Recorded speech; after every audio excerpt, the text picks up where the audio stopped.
دنیا سمجھتی ہے کہ یہ جو مر جاتے ہیں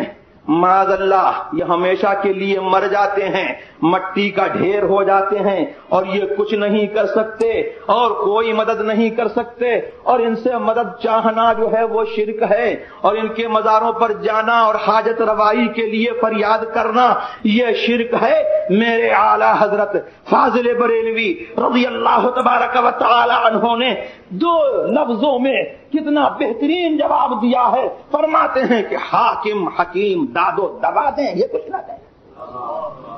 حاکم حکیم داد و دوا دیں یہ کچھ نہ دیں۔ ارے مردود یہ مراد کسایت خبر کی ہے، یہ نرالا شرک ہے کہ حاکم کے پاس جائیں، مدد چاہیں، فریاد چاہیں تو شرک نہ ہو، حکیم کے پاس جائیں، دوا چاہیں، درمان کی دوا چاہیں اور اپنے درد کی دوا چاہیں، اللہ اکبر مداوا چاہیں تو مشرک نہ ہو، یہ شرک نہ ہو، اللہ اکبر۔ اور ہم ان اولیاء کرام کی بارگاہ میں چلے جائیں جن کو اللہ تبارک و تعالی نے اپنے قرآن کریم میں جو ہے ایسا زندہ فرمایا ہے اور ایسا زندہ جاوید فرمایا ہے کہ قیامت تک ان کی زندگی پر رجسٹری فرما دی کہ وہ ہماری حضرت قرب میں پہنچ گئے تو ایسے ہو گئے کہ ان کو نہ کسی بات کا خوف ہے نہ ان کو کسی بات کا رنج ہے۔ اللہ اکبر، یہ کیا ہے؟ یہ محبوبیت محمد الرسول اللہ صلی اللہ تبارک و تعالی علیہ وسلم کا پورا پرتو ڈالا ہے غلامان مصطفیٰ پر، اللہ اکبر، کہ وہ محمد الرسول اللہ صلی اللہ علیہ وسلم کو چاہ کر کے ہمارے محبوب ہو گئے، اور جب ہمارے محبوب ہو گئے تو ان کو نہ اس بات کا ڈر ہے کہ وہ غلاموں کے لیے دعا کریں گے تو قبول نہیں ہوگی، نہ اس بات کا ان کو رنج ہے،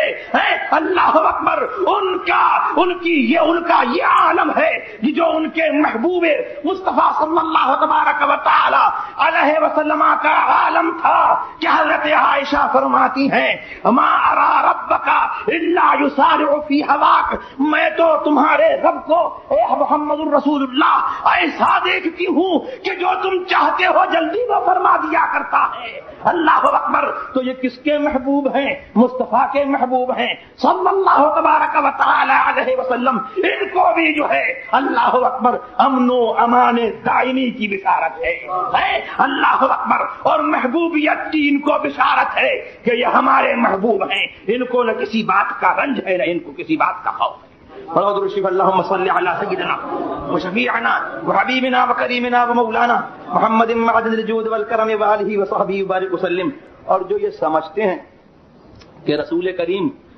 سرور عالم صلی اللہ تبارک و تعالی علیہ وسلم معاذ اللہ مر کے مٹی میں مل گئے، اور جو ان کے اولیاء کرام کو مٹی کا ڈھیر سمجھتے ہیں، خدا کی قسم وہ اپنی ہی حقیقت نہیں سمجھتے،